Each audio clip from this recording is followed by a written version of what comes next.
What's up, world? I'm Cameron McKinney, and this is Pop Culture Spotlight, a podcast on the movie Deadpool and Wolverine. Here's a quick synopsis. A semi-retired Wade Wilson is forced to once again take up the Deadpool mantle and teams up with a Wolverine from another world to save his. The film stars Ryan Reynolds, Hugh Jackman, Emma Corrin, Matthew McFadden, and Aaron Stanford. Standout performances. The big question heading into this movie was, is this movie worth Hugh Jackman returning to play the character of Wolverine after the brilliant swan song that was Logan? And I think the answer is complicated. Jackman is far and away the best part of this movie, Deadpool and Wolverine, and that's why he's one of the actors most associated with superhero movies, even in movies where he wasn't the sole focus, like X-Men Days of Future Past. He steals the movie, and I think it's just as much about the nature of the character as it is the actor. Logan is an anti-hero and unwilling participant in most of these films. He's interesting, and not every superhero character is, and Marvel has found that out the hard way in recent years. He's got one scene with X-23 that I thought was the best scene of the movie and managed to beautifully pay tribute to the film Logan. If one wanted to be cynical, they would say Jackman returned to this role to gain back cultural relevancy after some flops, Reminiscence, and The Sun. But the way I look at it is, this guy comes back to this character every time because it's the role that made him a big name, and I think he still cares about the character, and let's not pretend this isn't a great character to play. Jackman's upcoming films include Free Bags, a sheep detective movie with Molly Gordon and Nicholas Galitzine, and The Death of Robin Hood with Jodie Comer. Jackman's co-star Ryan Reynolds is still very funny in the role of Deadpool. I just don't think the fit between him and Jackman was perfect. I know why they did it, to make a third Deadpool movie bigger than the last, and with that they succeeded. I just think it felt off. Reynolds trying to be funny while Jackman is giving a serious performance. I also understand why Reynolds wanted to partner up with Jackman. It's a full circle moment. Reynolds infamously first played Wade Wilson in X-Men Origins Wolverine, where his mouth was sewn shut. This is Reynolds fixing that failure and also showing he's in the same league as Jackman as a leading man, another big-time actor who Reynolds once co-starred with in another comic book movie is in this film, but I don't want to spoil who. My point is, I just don't think Reynolds' current wisecracking comedic persona can play second fiddle to anyone. What I want from Ryan Reynolds moving forward is to do something surprising, maybe give a more melancholy performance like the ones he gave in Adventureland and Mississippi Grind. This is the first Deadpool movie part of the Marvel Cinematic Universe and first not made by Fox. Here's what Reynolds himself tweeted about that, quote, "This isn't just Deadpool saying oh hello to the MCU. It's Deadpool and Hugh, Sean and me saying farewell to a place and an era that literally made us. We are forever grateful to the fun, weird, uneven, and risky world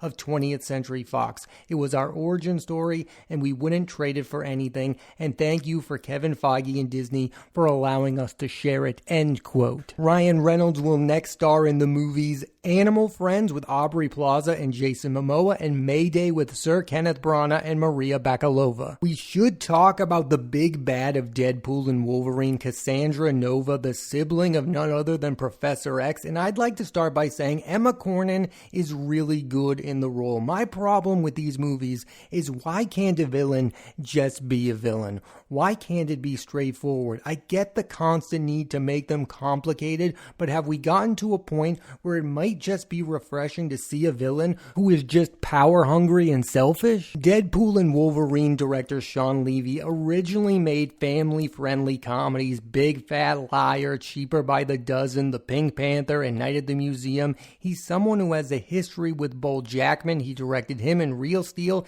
and has worked with Reynolds twice on Free Guy and The Atom Project, two films I like a lot. His most underrated film is This Is Where I Leave You, a film with a star-studded cast and a great Adam Driver performance. I think Sean Levy is the type of filmmaker and director who should make Marvel movies. He's clearly a studio director. He's one of the bigs in the Stranger Things Things franchise. He is a guy who knows how to make mass entertainment. I know there were some people down on him directing this movie. I think he did a fine job, and again, I just think he's the type of director who should be making these type of movies. Like, he's not a guy who's going to win an Oscar, but he can make a fun, entertaining superhero movie that stars Ryan Reynolds and Hugh Jackman. I do want to go deeper into the fight scenes in Deadpool and Wolverine and say that they are way better than the last few Marvel movies. The movie didn't feel as CGI heavy, and the people in the movie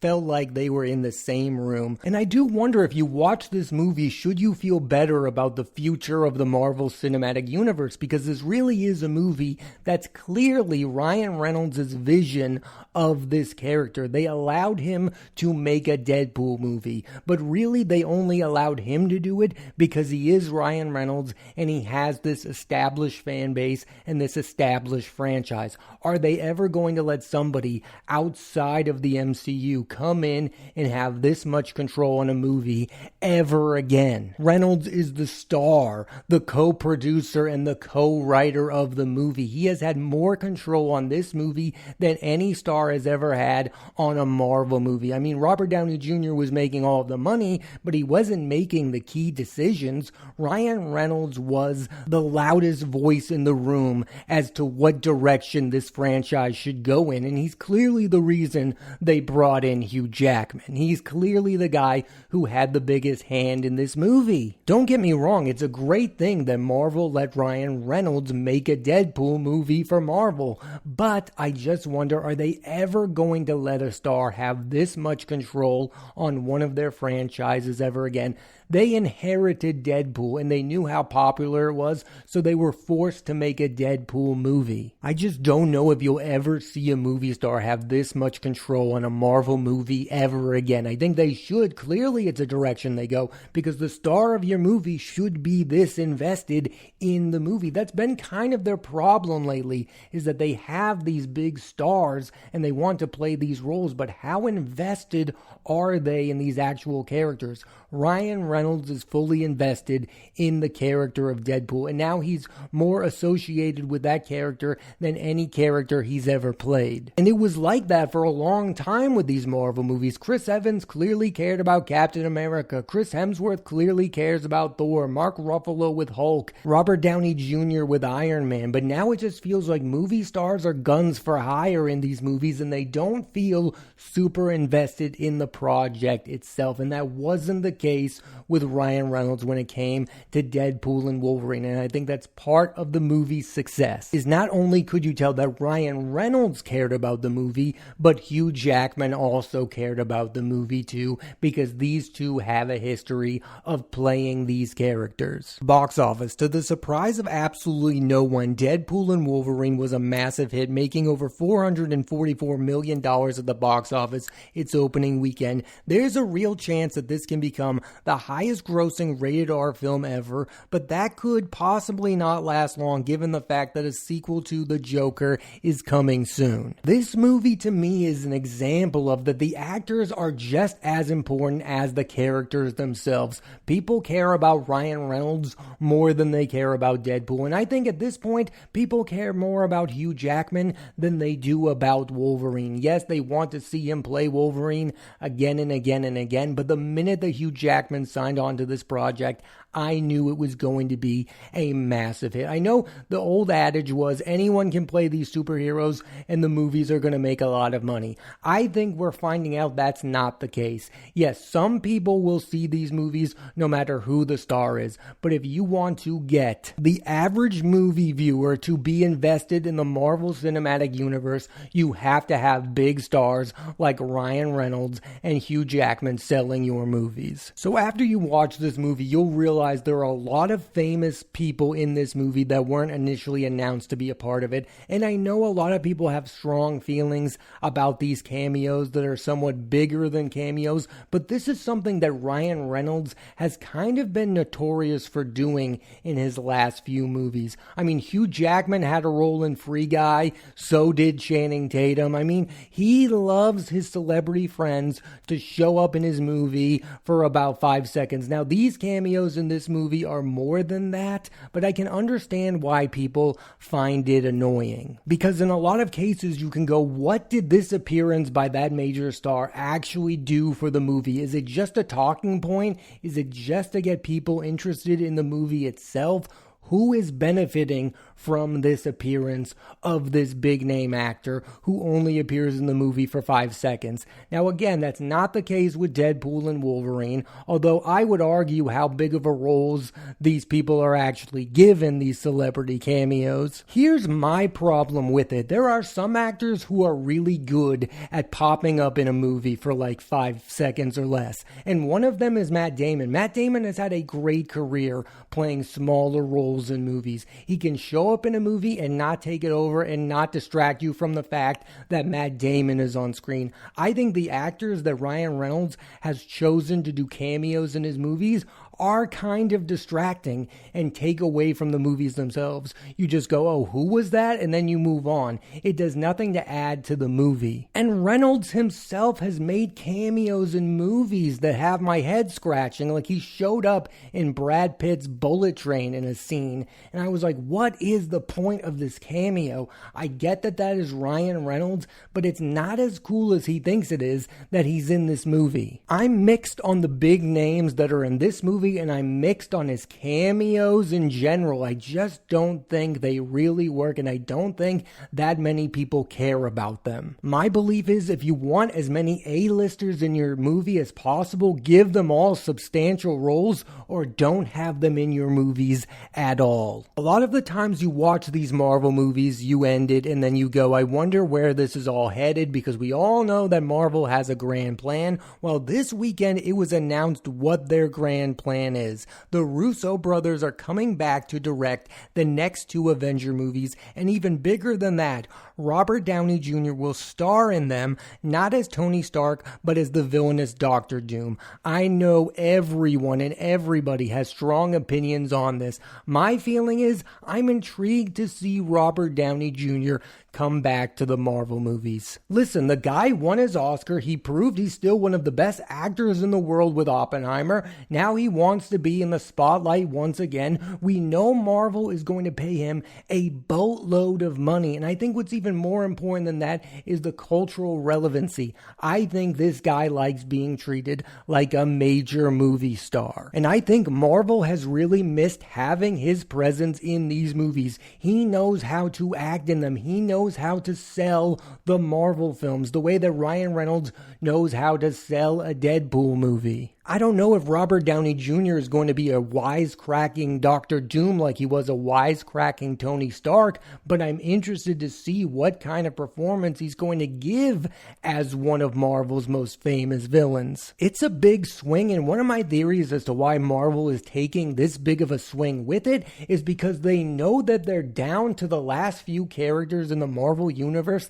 that anyone cares about. There's not that many that they can introduce that people are going to go, wow, this is going to be insane. I've heard rumors that Ryan Gosling is going to play Ghost Rider. Yeah, that would be kind of insane. But how many more big-time actors can play these B-level characters that's going to get you excited? This is an A-lister playing an iconic Marvel villain. I don't care that he's played Tony Stark before. I'm interested to see what he can bring to the role. The future of Marvel is going to come down to the upcoming Fantastic Four film and whatever they do with the X-Men franchise. That's what Marvel has going for it. So now they're going all in with the Fantastic Four. They're going to make their key rival their most significant actor in Robert Downey Jr. I mean, just think about this. Pedro Pascal, a rising movie star, is going to have his nemesis played by Robert Downey Jr. That sounds great to me on paper. And this comment from Marvel boss Kevin Feige about Hugh Jackman coming back might give you insight onto why he brought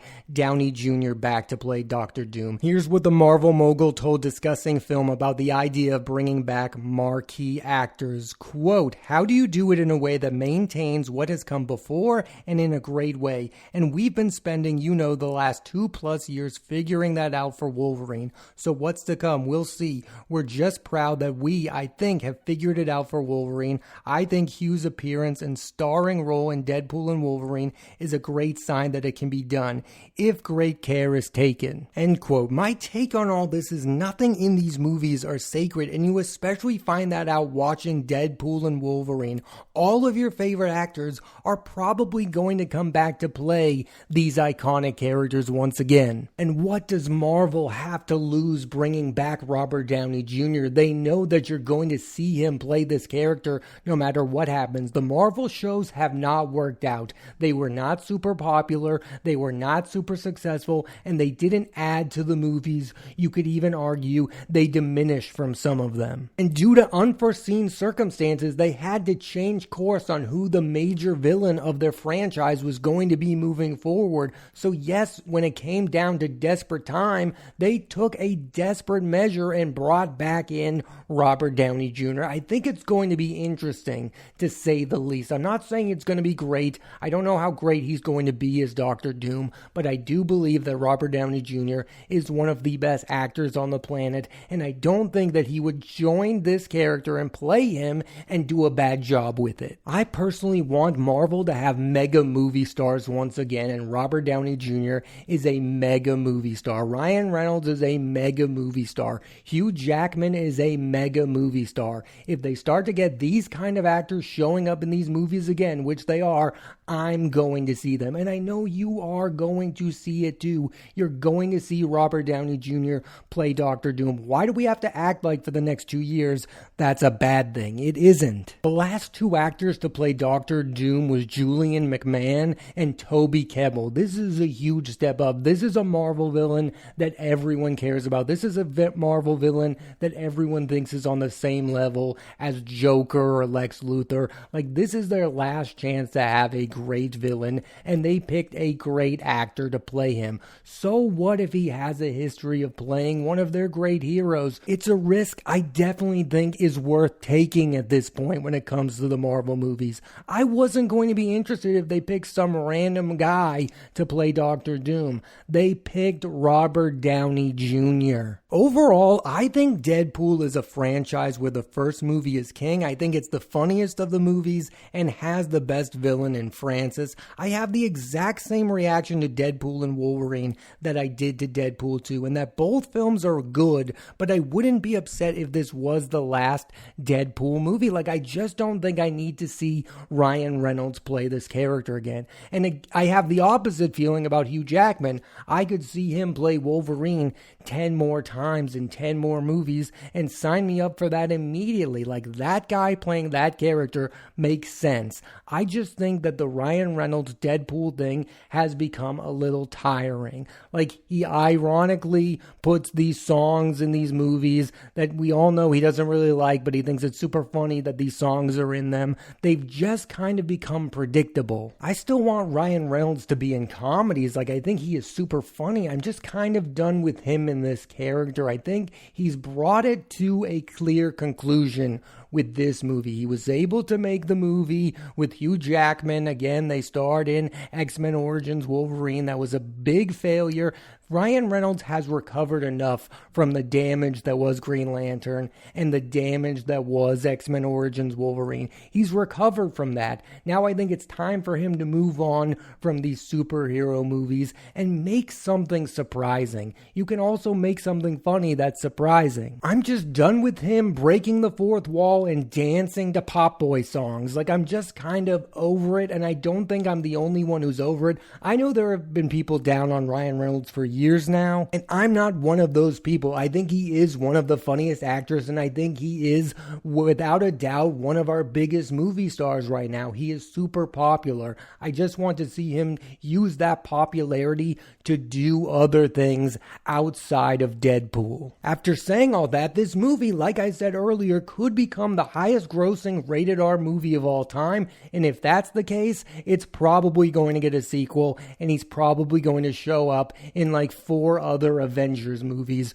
with Tom Holland, with the Fantastic Four, with whoever, and I'm sure that could be good. I just want to see him do other things. I think he is not only super funny, but a good actor as well. Deadpool and Wolverine was a giant victory for him, it's a giant victory for Sean Levy, and it's of course a giant victory for Hugh Jackman. Thanks for listening to this edition of Pop Culture Spotlight. I'm Cameron McKinney, and there'll be a new episode of the podcast every Thursday on Apple Podcasts and Spotify. I recommend you check out Deadpool and Wolverine. Next week on the podcast, I'm talking about the film Daddy-O, starring Dakota Johnson and Sean Penn. So tune into that, and please rate, review, and subscribe.